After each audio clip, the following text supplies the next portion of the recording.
वहीं एक और बड़ी खबर आ रही है महिला जवानों को लेकर के। बीएसएफ ने बयान दिया है कि महिला जवानों ने पाकिस्तान को करारा जवाब दिया। साथ ही फॉरवर्ड पोस्ट से महिला जवान नहीं हटी। महिला जवानों ने पाकिस्तान को मुंहतोड़ जवाब दिया। तो भारत की महिलाओं ने भी इस युद्ध में, इस जो झड़प थी, इसमें जम करके हिस्सा लिया और पाकिस्तान के हमलों का मुंहतोड़ जवाब दिया। फॉरवर्ड पोस्ट यानी कि बिल्कुल सरहद के पास जो महिलाएं तैनात थी, महिला जवान तैनात थी, उन्होंने पोस्ट नहीं छोड़ी झड़प के दौरान, और इस दौरान उन्होंने मुंहतोड़ जवाब दिया है। बीएसएफ की महिला शक्ति ने बढ़ चढ़ के हिस्सा लिया।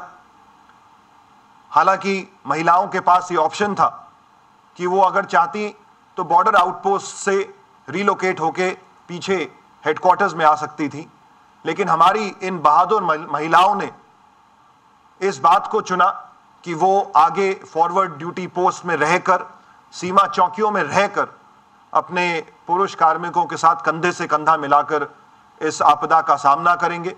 और उसी का ये परिणाम रहा कि हमारी कुछ बहादुर महिलाओं ने इस प्रकरण में पोस्ट को कमांड किया। 60 बीओपी हमारी जो है इंटरनेशनल बॉर्डर के ऊपर 60 बीओपी इन्होंने जो है बिल्कुल फायर को फेस किया है जितना भी एनिमी से आ रहा था, और 49 एफडीएल। इसके काउंटर में हमने भी जो है 76 बीओपी काउंटर पार्ट के और 42 एफडीएल में जो है काफ़ी तादाद में फायर गिराया है। इनको काफ़ी नुकसान हमने भी यहाँ से पहुँचाया है। ऑपरेशन सिंदूर जारी है, जारी रहेगा, और आने वाले समय में इस बात की आशंका ज़रूर है कि उनके द्वारा दोबारा से घुसपैठ को बढ़ावा दिया जा सकता है। तो उसके लिए, उस चुनौती से निपटने के लिए बीएसएफ सक्षम है, और हम टेक्नोलॉजी फ्रंट पे भी बहुत आगे तीव्र गति से बढ़ रहे हैं। अपने सर्वेलेंस सिस्टम्स को हम अपग्रेड कर रहे हैं। हम ऐसे सिस्टम्स को भी लगा रहे हैं जिससे दुश्मन की या आतंकवादी अगर सीमा के नज़दीक भी आते हैं तो हमें उसकी जानकारी पहले से मिल जाए। तो इनके ऊपर प्रयास हमारा लगभग काफी समय से चल रहा है और इसको हम अब स्पीड अप कर रहे हैं। और इस बड़ी खबर पर हमारे दो सहयोगी हमारे साथ जुड़े हुए हैं। रजत वोहरा हमारे साथ हैं, साथ ही साथ शिवांगी द्विवेदी हमारे साथ, माफ कीजिएगा, शिवांगी ठाकुर हमारे साथ जुड़ी हुई हैं। अगर बात की जाए रजत, इस पूरे मामले में ऑपरेशन सिंदूर में जिस तरह से शौर्य का परिचय भारतीय सेना ने दिया और महिला जवानों ने भी इसमें बढ़ चढ़ के हिस्सा लिया है, बीएसएफ ने अब यह साफ कर दिया है। जी बिल्कुल चंदन, एक बड़ा प्रहार जो पाकिस्तान की तरफ किया गया, जिसमें ऑपरेशन सिंदूर के बाद पाकिस्तान ने लगातार कोशिश की कि सीज फायर वायलेशन कर सिविलियन इलाकों को, आईजी बीएसएफ साफ तौर पर उन्होंने कहा, शशांक आनंद ने, कि इस तरह की कोशिश पाकिस्तान की तरफ से की गई और उसका करारा जवाब दिया गया।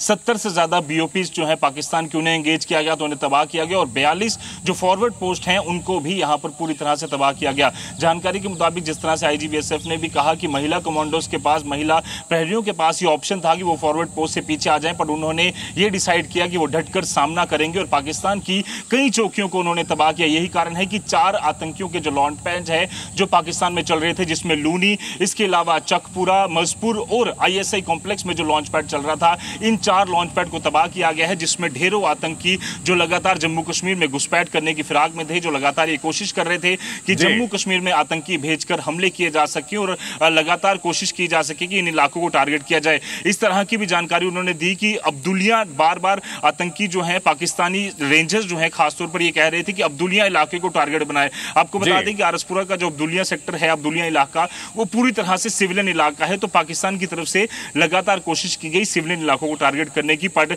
हमारी जो कार्रवाई थी वो पूरी तरह से ऐसी थी कि उनके रेंजर्स, उनकी पोस्टें और साथ ही साथ आतंकी लॉन्च पैड यहां उड़ाए गए। बिल्कुल, शिवांगी हमारे साथ जुड़ी हुई है। शिवांगी जो कि फॉरवर्ड पोस्ट के पास गई भी थी और वहां देखा भी था। शिवांगी, वहां पर कितना मुश्किल था रहना? सामान्य हालात में भी वहां रहना मुश्किल होता है, ऐसे में भारत की जो महिला जवान थी उन्होंने गोलीबारी का सामना करते हुए भी अपनी पोस्ट नहीं छोड़ी। बिल्कुल, और आप देखिए इस पूरे प्रेस कॉन्फ्रेंस की अगर मैं कहूँ सबसे महत्वपूर्ण जो बात थी, जो आईजी जम्मू ने कहा बीएसएफ के, उन्होंने यही कहा कि महिलाओं के पास, जो महिला प्रहरी थे उनके पास ये ऑप्शन था कि आप पीछे चली जाते और ऑपरेशन में कहीं ना कहीं अपना सहयोग देते, लेकिन सीमा सुरक्षा बल की जो महिला जवान थी उन्होंने ये ऑप्शन नहीं चुना। उन्होंने कहा हम आईबी पर रहकर मुंहतोड़ जवाब देंगे, और इसी की वजह से आप देखिए ये बहुत बड़ा जो ऑपरेशन है, ऑपरेशन सिंदूर, उसको कामयाब बनाया गया है। महिला सशक्तिकरण की बात बार बार कही जाती है हमारी सेना की ओर से, और उसी की एक मिसाल देखने को मिली। इसी के साथ साथ चंदन, बड़ी बात यह भी उन्होंने साफ तौर पर कहा है कि ऑपरेशन सिंदूर जारी है और अगर हमारे सिविलियन एरियाज को टारगेट करने की कोशिश की जाएगी या फिर सीजफायर का उल्लंघन किया जाएगा तो हम मुंह तोड़ जवाब देंगे। इसके अलावा आपको बता दें 70 बीओपी जो बॉर्डर आउटपोस्ट है उसको तबाह किया गया और साथ ही साथ जो फॉरवर्ड लोकेशंस है 42 जो बहुत महत्वपूर्ण थे उसको भी बीएसएफ की ओर से यहां पर तबाह किया गया। बिल्कुल, बहुत शुक्रिया शिवांगी और रजत इस बड़ी खबर पर हमें जानकारी देने के लिए। तो बीएसएफ की ओर से बाकायदा प्रेस कॉन्फ्रेंस की गई और जानकारी दी गई कि किस तरह से पाकिस्तान की फॉरवर्ड पोस्ट को तबाह किया गया।